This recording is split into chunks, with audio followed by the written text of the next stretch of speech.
নমস্কার, এস কুকিংয়ে তোমাদের সবাইকে স্বাগত। প্রতিদিনের মতো আজও আমি নতুন রান্না নিয়ে হাজির হলাম। রোজ রোজ মাছ মাংস না খেয়ে একদিন নিরামিষভাবে এই রান্নাটা বানিয়ে খেলে না, সেদিন আর মাছ মাংসের কথা মনেই পড়বে না।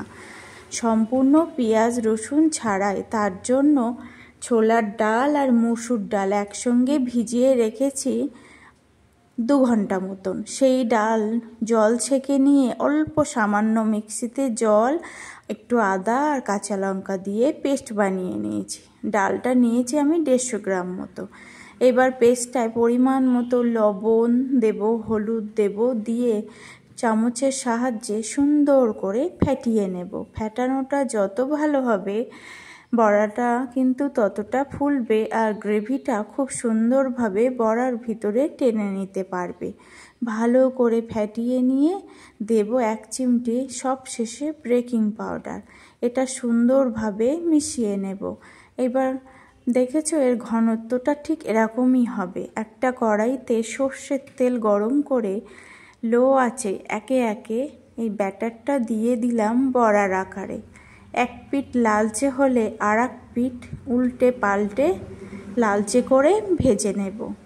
ভিডিওটা লাইক দিয়ে সম্পূর্ণ দেখার অনুরোধ রইল। ভালো লাগলে অবশ্যই কমেন্টে জানিও তোমরা কেমন হলো, আর সাবস্ক্রাইব করে পাশে থাকার অনুরোধ রইল সকল বন্ধুদের। এবার বড়াগুলো তুলে নিয়ে সেই কড়াইতে অল্প গোটা জিরে, দারচিনি, হাফ চা চামচ আদা কুড়ে, 2টো কাঁচা লঙ্কা ফোড়ন দিলাম। এবার দেব, যেহেতু নিরামিষ পেঁয়াজ রসুন ছাড়াই, হিং। এই হিংটা সানরাইজ হিং। বাংলাদেশের এক আপুমণি আমাকে জিজ্ঞেস করেছে হিঙের কৌটোটা দেখাতে, আমি তাই দেখিয়ে দিলাম। এবার পরিমাণ মতো দেব লবণ, হলুদ দেব চা চামচের প্রায় 1 চামচ ধনিয়া গুঁড়ো আর 3 ভাগের 1 ভাগ জিরের গুঁড়ো, আর দেব টমেটো কুচি দিয়ে সুন্দর করে মিশিয়ে নিয়ে আর দেব কাশ্মীরি লাল লঙ্কার গুঁড়ো, এটা কালারের জন্য। দিয়ে এই মশলার ভিতরে বেশ খানিকটা জল দিয়েছি। জল দিয়ে সুন্দর করে কষিয়ে নেব। জল দিয়ে কষালে টমেটো গলে যাবে, মশলা পুড়ে যাবে না, কষানোটা সুন্দর হয়। কষানোটা সুন্দর হয়ে গেছে, তেল ছেড়ে দিয়েছে। এবার আগে থেকে লবণ দিয়ে একটু ভাপিয়ে রাখা আলুগুলো সব দিয়ে দেব। দিয়ে মশলার সাথে মিশিয়ে ঢেকে কিছুক্ষণ রান্না করে নেব।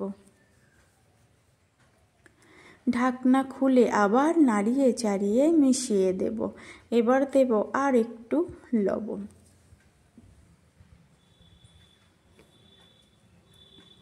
ভালো করে কষানো হয়ে গেছে আলুটা। এবার দেব পরিমাণ মতো ফুটন্ত গরম জল। জলটা কিন্তু বেশিই দেবে। জলটা বেশি দিলে এটা রান্না হওয়ার পরে ওই বড়াটা দিলে ঝোলটা টেনে নেয়, ওই জন্য জলটা একটু বেশি লাগবে।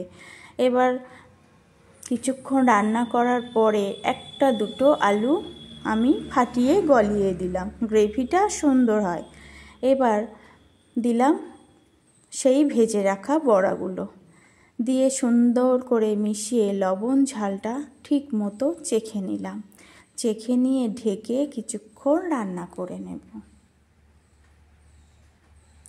ঢাকনা খুলে 3টে চেরা কাঁচা লঙ্কা দিলাম, আর দেব হাফ চা চামচ শাহি গরম মশলার গুঁড়ো, দিয়ে সুন্দরভাবে মিশিয়ে নিয়ে দেব 1 চা চামচ মতো ওপর থেকে ঘি ছড়িয়ে।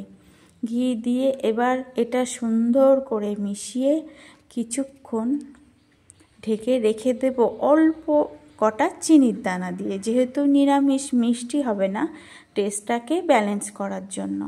এবার কিছুক্ষণ ঢেকে রেস্টে রাখার পরেই রেডি, দেখো দারুণ স্বাদের ছোলার ডালের বড়ার রেসিপি বা ধোকার ডাল। নিরামিষ দিনে তোমরা এইভাবে একবার হলেও বানিয়ে দেখো।